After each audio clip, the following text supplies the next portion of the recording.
सभी को। मैं अपने इस चैनल न्यू मिशन मोड पर आप सभी का स्वागत करता हूं।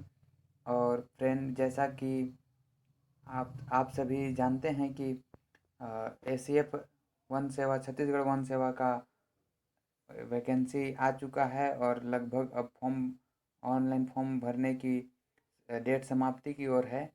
और अभी से लगभग 1 महीने का टाइम बचा हुआ है। तो चाहते हैं कि अ, हम चाहते हैं कि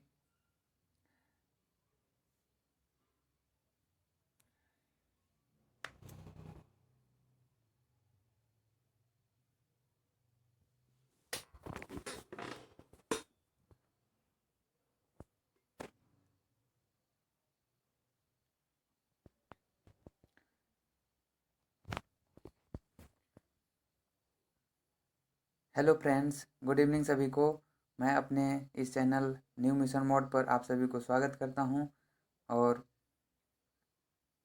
आज से मैं अपने इस चैनल पर वापस आ चुका हूं और अब से लगभग हमेशा बना रहूँगा। जैसा कि आप सभी को पता है कि छत्तीसगढ़ वन सेवा पर वन सेवा भर्ती आया है और अब फॉर्म भरने का डेट समाप्ति की ओर है। तो अभी से मात्र 1 महीना बचा हुआ है। इस 1 महीने में हमें बहुत सारे सिलेबस कवर करना है और अब से डेली 1 से 2 वीडियो मैं अपलोड किया करूँगा इस चैनल पे। और जो लोग इंटरेस्टेड होंगे इसे अ, देख देख सकते हैं और अच्छा लगे तो लाइक, सब्सक्राइब और शेयर भी कर सकते हैं। तो बिना टाइम वेस्ट किए चलते हैं, हम अपने सिलेबस की तरफ बढ़ते हैं। सिलेबस दोस्तों सभी को पता होगा, ऐसा मैं मान करके चलता हूँ। और आज इस वीडियो में मैं छत्तीसगढ़ का साहित्य को कवर करने जा रहा हूँ। छत्तीसगढ़ के साहित्य में बहुत सारे लेखक और बहुत सारे अ, मतलब बहुत सारे राइटर हुए हैं, बहुत सारे साहित्यकार हुए हैं। जिनमें से कुछ महत्वपूर्ण साहित्यकारों को मैं इस तरीके से कैटेगरी में बांट करके समझाने की कोशिश किया हूँ, जिसे आप देख सकते हैं। जैसे कि यहाँ पे यहाँ पे आप देख सकते हैं कि छत्तीसगढ़ के साहित्यकार जो हैं उनको मैं ये तीन तीन चार कैटेगरी में बांटा हूँ। जिसमें पहला है श्यामलाल चतुर्वेदी। दूसरे कैटेगरी में मैं बनाया हूँ दानेश्वर शर्मा को। और तीसरे नंबर पे विनय कुमार पाठक को और चौथे नंबर पे सुरेंद्र दुबे को। तो फ्रेंड, अब हमें देखना है कि इन्होंने क्या क्या रचना किए हैं। तो फ्रेंड, चलिए मैं आप सभी को बताता हूँ। जैसा कि मैंने कैटेगराइज किया है, तो पहला डॉक्टर श्यामलाल चतुर्वेदी। फ्रेंड, श्यामलाल चतुर्वेदी जी के बारे में इस बात को भी जानने की ज़रूरी है कि छत्तीसगढ़ राजभाषा आयोग होता है। मतलब कि छत्तीसगढ़ का राज्य भाषा क्या होगा, कैसे काम करेगा, उसका लिपि कैसा होगा, ये सब निर्धारित करने के लिए राजभाषा आयोग बनता है। जैसे पूरे एक देश के लिए भी होता है राजभाषा आयोग, और एक राज्य के लिए भी होता है। दुर्भाग्य से हमारे भारत के लिए कोई राष्ट्रभाषा या कोई एक राष्ट्रभाषा नहीं है। लेकिन हिंदी को राजभाषा के तौर पे माना जाता है, राजभाषा न कि राष्ट्रभाषा। लेकिन हमें पढ़ना है छत्तीसगढ़, तो छत्तीसगढ़ के राजभाषा आयोग जो होता है कि छत्तीसगढ़ का भाषा कैसा होगा, लिपि कैसा होगा, उससे संबंधित एक आयोग बना, जिसके प्रथम अध्यक्ष ये श्यामलाल चतुर्वेदी जी रहे हैं। और उनको 2018 में उनके साहित्य के क्षेत्र में उत्कृष्ट प्रदर्शन के लिए पद्म श्री अवार्ड से सम्मानित किया गया है। कब? 2018 में पद्म श्री से अवार्ड से सम्मानित किया गया है। उनकी रचनाएं हैं, आइए देखते हैं कौन कौन से रचनाएं हैं उनकी। रचनाएं हैं, पहला बेटी के विदा, दूसरा है, देखिए, बेटी की विदा, दूसरा है पराभर लाई, और तीसरा नंबर पे है भोलवा भोला राम बनिस या फिर भईस। और छत्तीसगढ़ी भाषा में बनना को भईस बोलते हैं। जैसे कि का भईस रे, ऐसे बोलते हैं ना, तो वही है। भोलवा जो था वो भोला राम बन गया था। उनके कहानी में ऐसा कुछ है, बताया गया है, इसलिए भोलवा भोला राम भईस। और आगे है माया के मोटरी, माया के मोटरी, ये देखिए भोलवा भोला राम भईस। फिर आगे है सतवंतिन सु सतवंतिन सु, खुमवारा। फिर उसके बाद है राम बनवास, राम बनवास, ये देखिए इतने सारे रचनाएं जो हैं ये किनके हैं, श्यामलाल चतुर्वेदी जी के बारे में। इसको हम ट्रिक भी बना सकते हैं, अगले वीडियो में मैं इसको ट्रिक बनाऊंगा, अभी बस इससे अवेयर करवा रहा हूँ। और फ्रेंड जैसे कि हमने देखा उसको एक बार हमें फिर से रिवाइज करना चाहिए। देखिए इनकी रचनाएं जो हैं, पहला है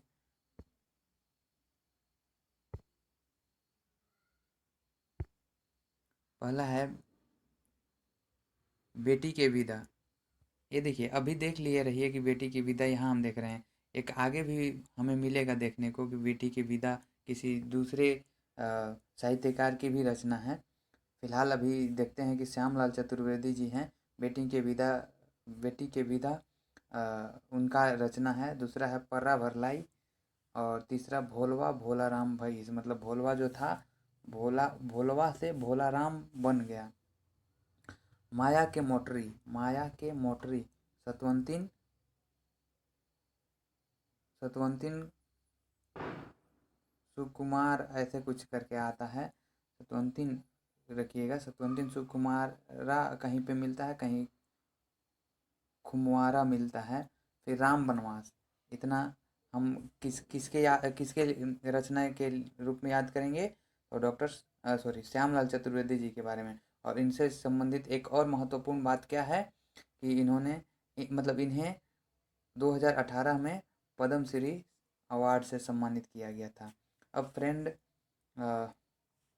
हम अगले, जैसा कि मैंने बताया था कि बेटी की विदा जो है, पर इनकी तो रचना है ही, इनके साथ ही एक दूसरे साहित्यकार की भी रचना है। तो आगे हम बढ़ते हैं और देखते हैं कि वो वो साहित्यकार कौन है।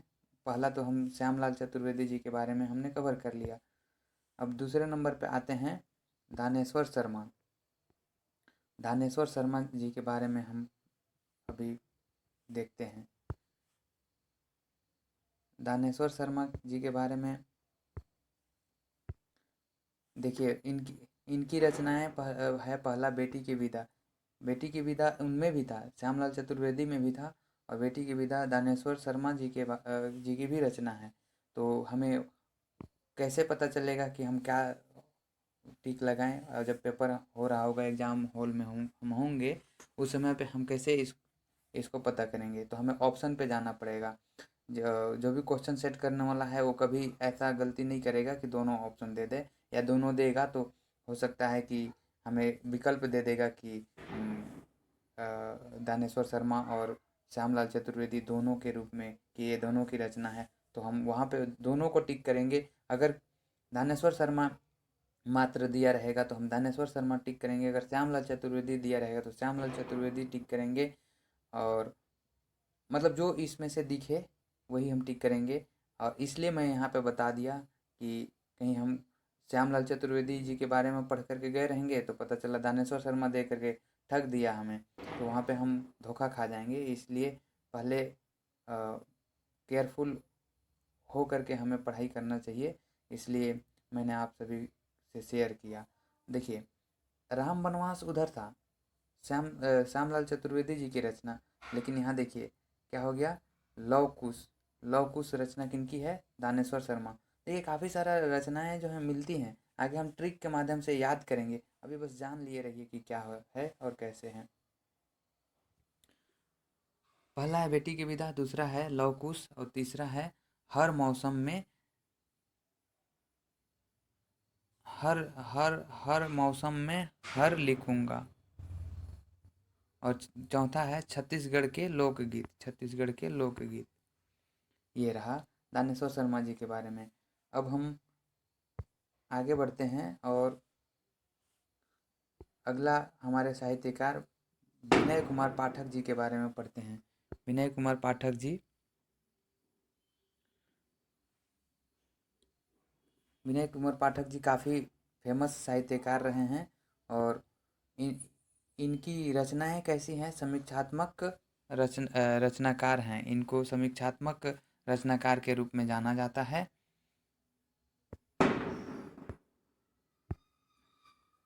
इनकी रचनाएं जो है छत्तीसगढ़ी साहित्य एवं साहित्यकार।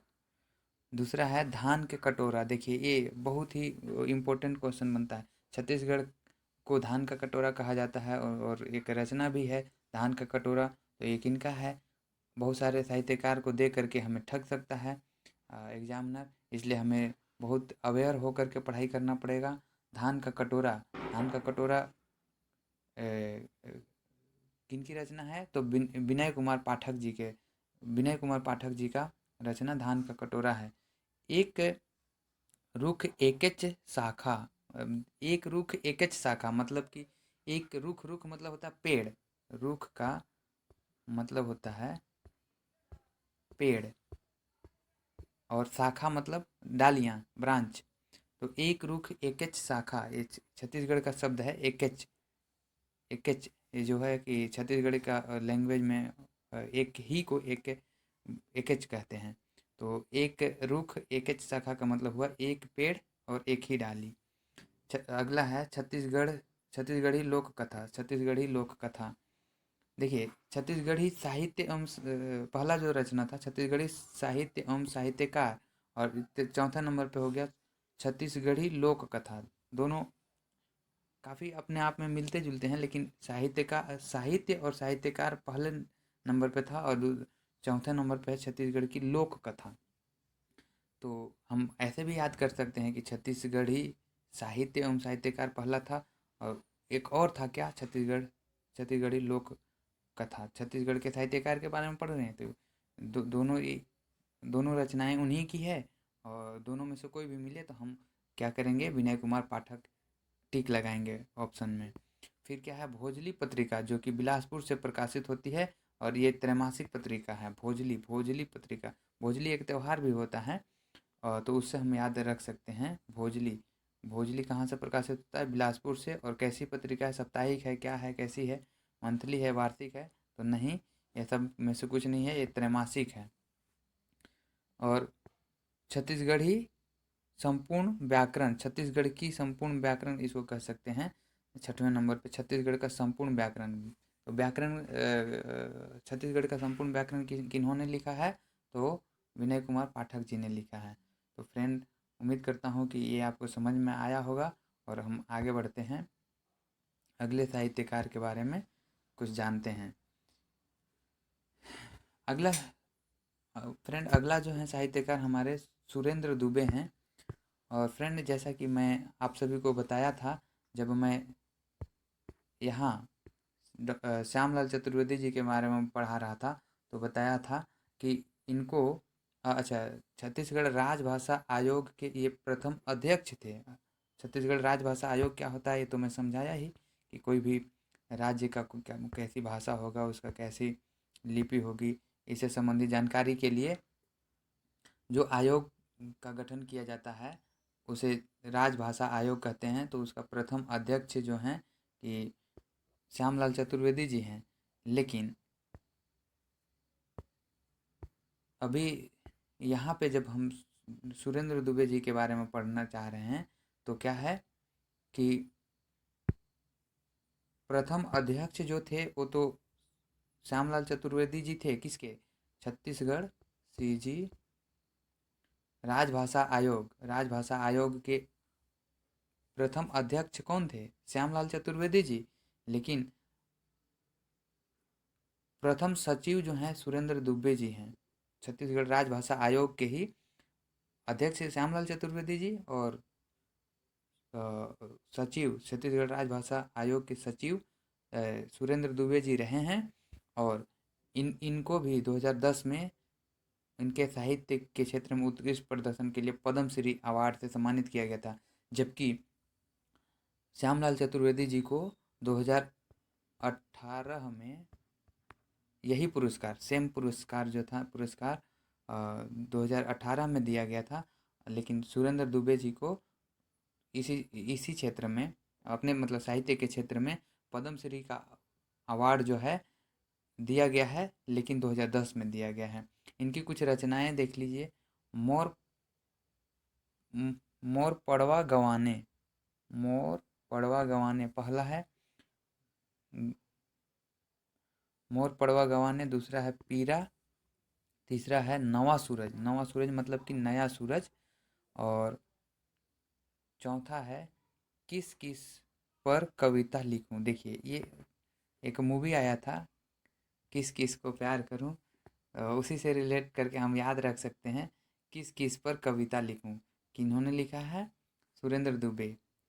तो अच्छा हो गया, थोड़ा इंटरेस्टिंग पॉइंट बन गया।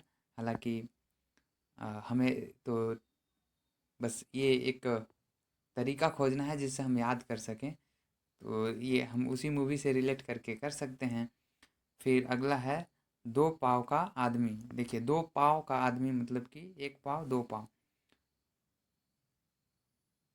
तो वही दो पाँव का आदमी, ये उनकी रचना है। तो फ्रेंड, आई होप कि आप सभी को मैं कुछ समझा पाने में सक्षम हुआ हूँगा। अगर समझ आया होगा, अच्छा लगा होगा, तो वीडियो लाइक, शेयर और सब्सक्राइब कर सकते हैं। धन्यवाद।